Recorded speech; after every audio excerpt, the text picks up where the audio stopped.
আপনাদের যাদের আমার চুল দেখতে ইচ্ছা করে নাটকে গিয়ে দেখেন। এখন এইরকম ইন্টারভিউতে এইরকম আমি ওপেনিং এ আসবো, আমি মাথার কাপড় খুলে আসতে ইচ্ছা করে না, তাই আসি নাই, শেষ। তাও লাগতো না, মানুষেরটা দেখতে মজা লাগতো, যখন নিজের উপরে আসছে তখন বুঝছি এটাতে মজা না।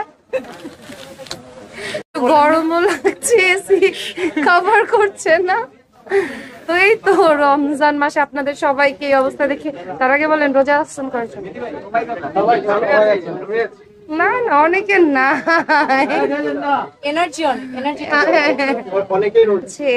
আমার কাছে নাজাতের কালেকশন গুলো মনে হয়েছে ঈদে আপনারা নিতে পারেন। এটা একটু এক্সক্লুসিভ, একটু পার্টি ওয়্যার টাইপের আবায়া আছে, সুন্দর সুন্দর বোরখা আছে, আমরা যেগুলো দেখলাম ভালোই লেগেছে।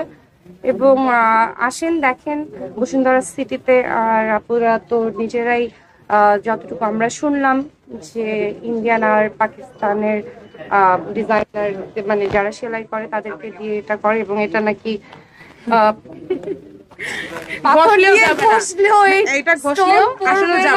আমি অনেক আপু ট্রাই করেন, উঠাইতে পারলে উঠান, আপু ট্রাই করেন।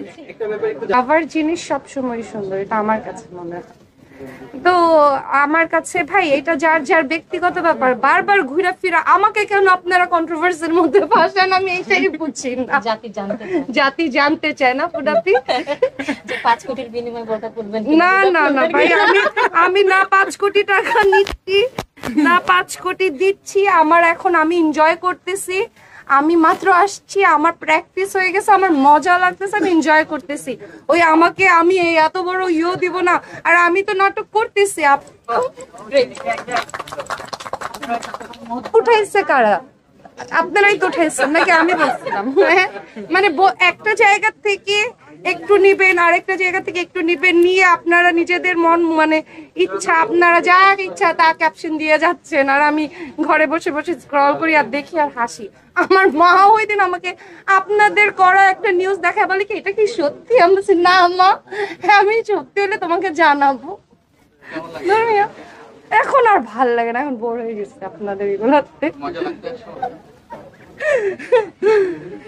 এই তো কোথায় দেখলেন বিভিন্ন? আসলামই তো, এটা আজকে আমার প্রথম বিভিন্ন। এর আগে যেখানে দেখছেন সেটা আমার একটা ছোট বোনের, ওইখানে আমি উদ্বোধনের জন্য যাই নাই।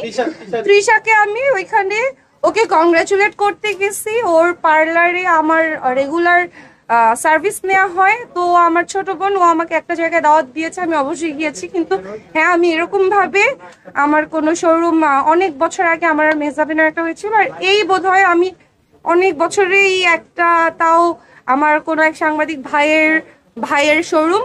তো আপুদের কালেকশনও ভালো দেখলাম, সো ওকে ওয়াই নট। আমি যখন দেখলাম রিদি আছে, ফুডাপি আছে, ওকে তাইলে দেখা হয়ে যাবে সবার সাথে। এটা তো এখন বলা যায় না। এই যে আজকে আমার শুটিং নিয়ে আমি চলে আসছি, দেখা যাক, টাকা বেশি পেলে কেন না, সুযোগ পাইলে কি হাত ছাড়া করে।